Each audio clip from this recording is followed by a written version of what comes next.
Hi friends, welcome back to another episode of Generation Tech. My name is Alan. In our last episode, we took a look at what life was like for Imperial pilots after the death of Emperor Palpatine, because we want to prepare some background information and lore for people about to play the new Star Wars Squadron game. In today's episode, we'll be looking at the other side of the battle line at the Rebel pilots and the kind of craziness they had to go through during this period in Star Wars history. When the Rebel Alliance was established, some individuals wanted revenge against the Empire. They wanted to destroy as many Imperial ships and lives as possible. Others wanted to just reclaim their own worlds and return life to normal. But those who played the long game and wanted even more sought to convert the entire galaxy to the Rebel cause. They wanted to embolden the downtrodden and weak to throw off the yoke of oppression that was crushing their spirits.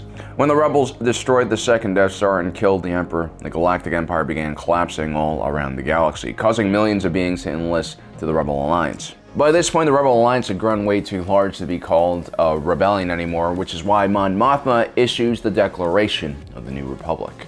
The founding principles of the New Republic were quite similar to the ones laid out by the Alliance to restore the Republic in the beginning of the war: freedom, democracy, justice, and peace. From the very beginning, Mon Mothma struggled to create a sense of legitimacy surrounding her government and especially the armed forces of the New Republic.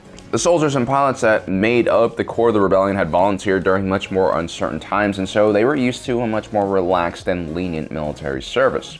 The Rebel Alliance had always looked the other way when infantry recruiters went to look for new soldiers in the general population of Imperial prisons on newly freed worlds. There was little to no pay for pilots and maintenance crews, and so people in the Navy were free to come and go as they pleased.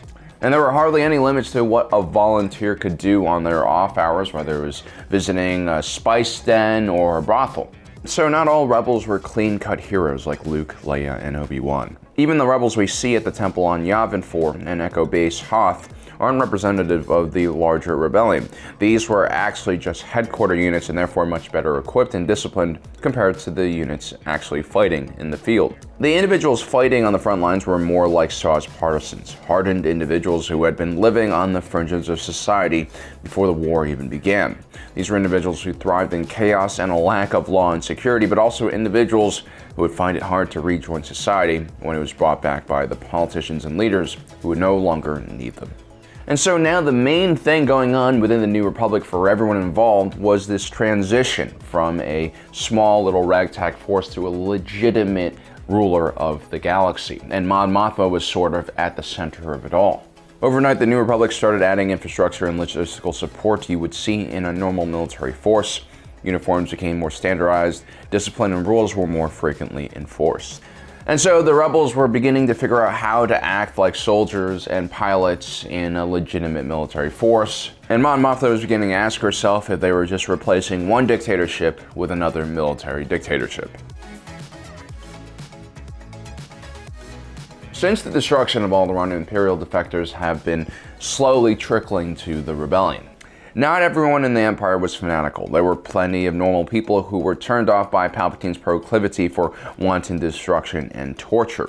While infantry fighters were relatively easy to train in the field, what the Rebel Alliance was sorely lacking in its earlier days were pilots. Luckily, in the early days of the war, most of the defectors coming over from the Empire were former Navy personnel. While the Stormtrooper Corps were full of the most fanatic individuals the Empire could find and suffered very few defections as a result, the Imperial Navy generally attracted more open-minded and independent-minded individuals who were more likely to see past the Imperial propaganda and brainwashing.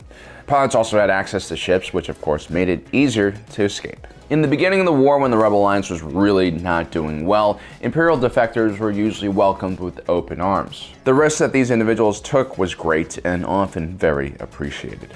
After Endor, however, there was an influx of defectors from every branch of Imperial military service. These individuals were more likely to be seen as opportunists, cowards, and even potential saboteurs and spies.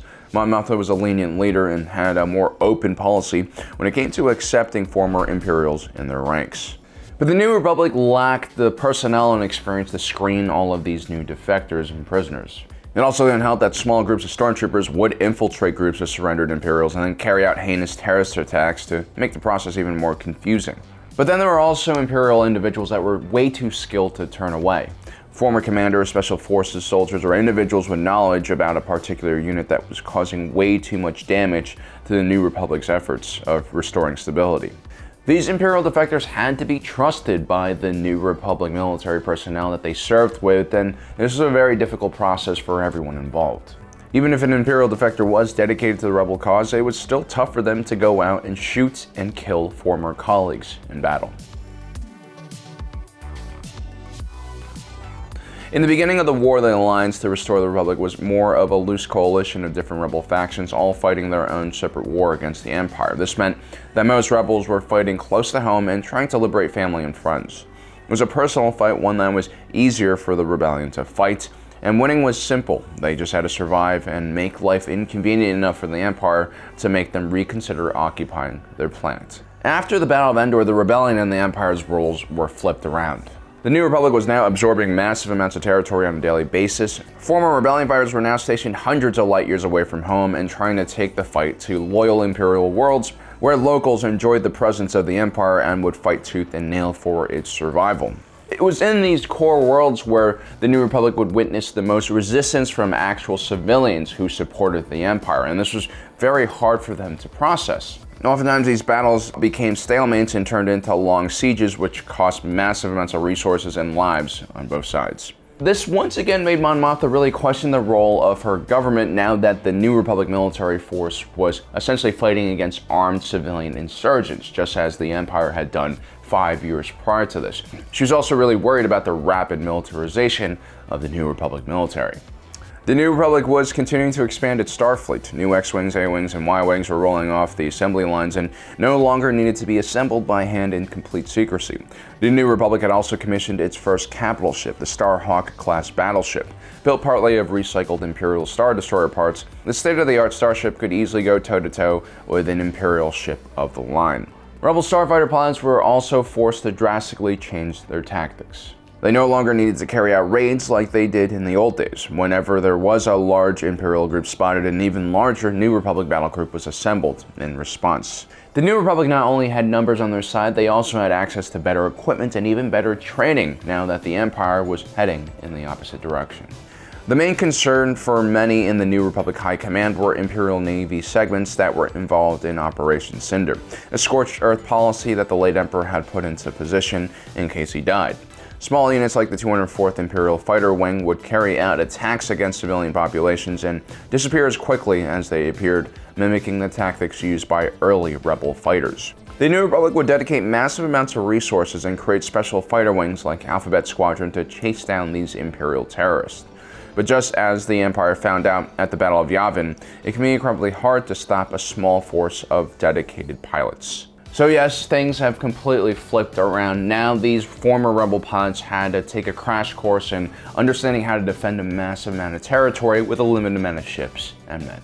So there you have it, guys. That's kind of what life was like for the average rebel pilot after the Battle of Endor. Let me know what you think in the comment section below, and let me know what other kind of news you want me to cover about the new Star Wars Squadron game.